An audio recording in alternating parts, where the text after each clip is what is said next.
You want me to put that on my Tudor?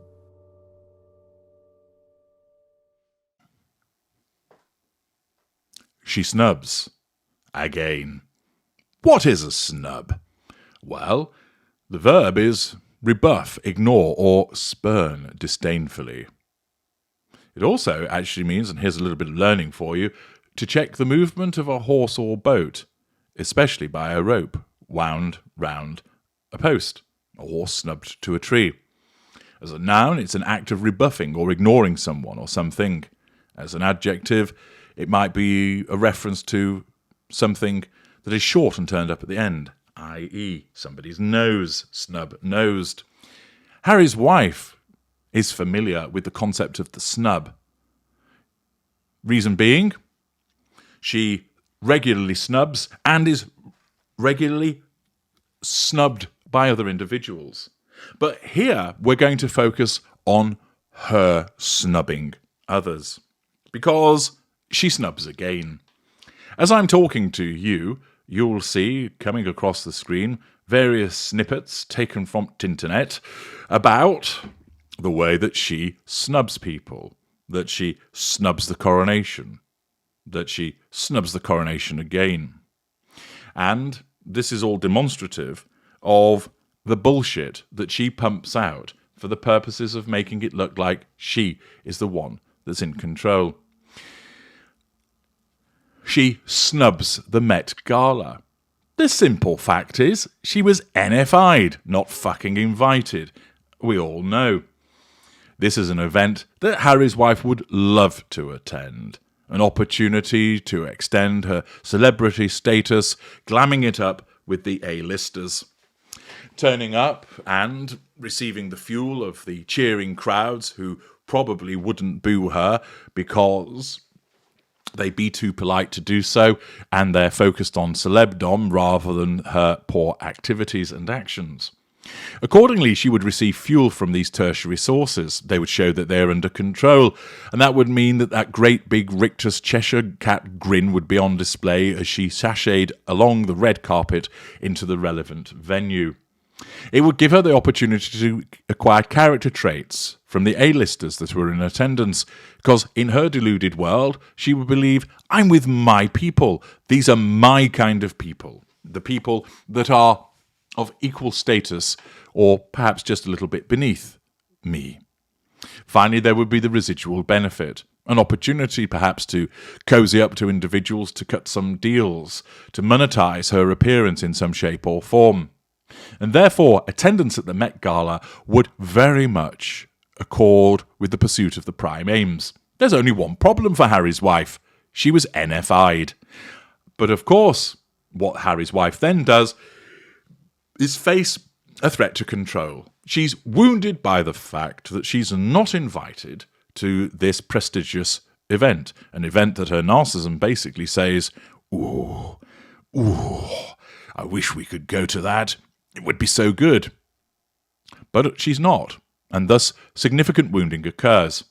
In order to nullify that threat, she has to demonstrate that she's more important than the Met Gala, and therefore her PR team are instructed to issue, across the planet, press releases saying she has snubbed the Met Gala, not the other way around, in the same way that she has snubbed the coronation, which in actual fact nobody wanted her to attend, and she was only invited out of politeness, and there would have been a collective sigh of relief from many people when they heard that she wasn't coming.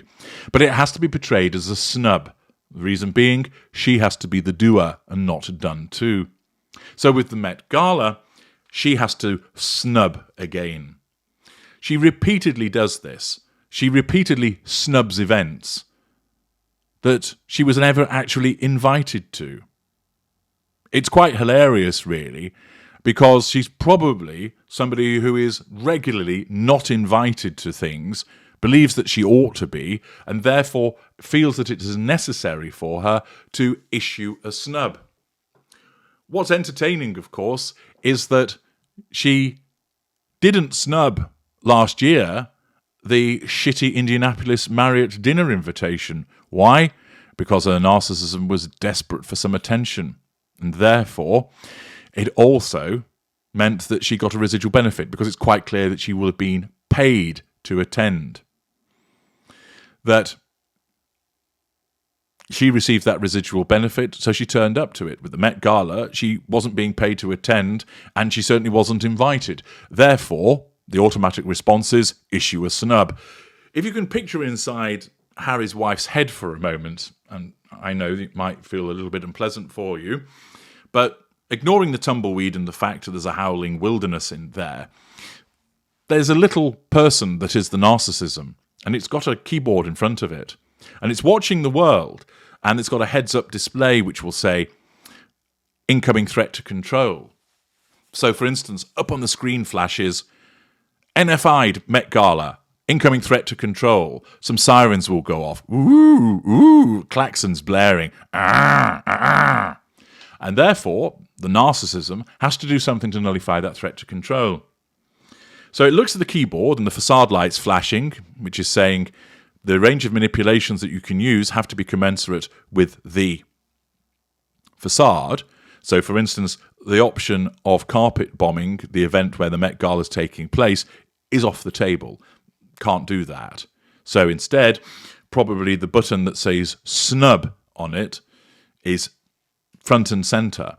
So the narcissism presses that, and Harry's wife is then actioned to say to her PR team, you need to issue a PR release that says that I snubbed the event.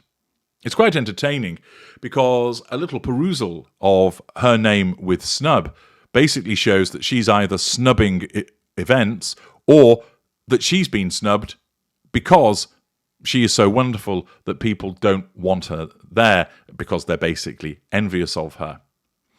The fact is that anybody else wouldn't expect to be invited to the Met Gala, and even if they did and they weren't invited, they'd be a little bit hurt, but they would just let it go past. But she, as a narcissist, in effect so thin-skinned by that, can't let it pass. So what she does, governed by her narcissism, is immediately respond with a nullification of threat to control with all of these, as you've seen on the screen. She snubs the Met Gala. She snubs the Met Gala.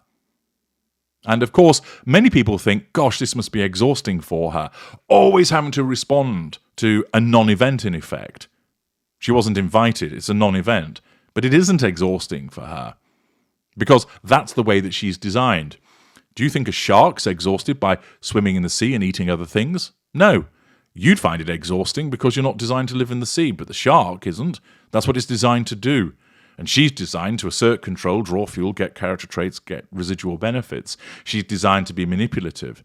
She's designed to have no sense of guilt, remorse, or shame. And therefore, you as external observers will often think, gosh, it must be exhausting being her. But it's not. And if you want to learn more about that, watch my video about is it exhausting being a narcissist. She also, of course, has this collateral consequence. Because of her mid-range nature of her narcissism, whereby she must nullify the threat to control of not being invited, she draws more attention to the fact that, you've guessed it, she wasn't invited. The good old Streisand effect in full effect. And therefore, she ends up telling us all, look, I've not been invited. And of course, that's the fact of the collateral consequences.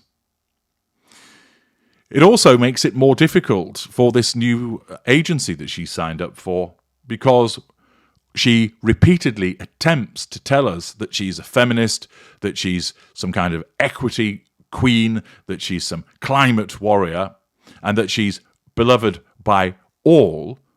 And the evidence just keeps stacking up against her to show that that's precisely what she is not.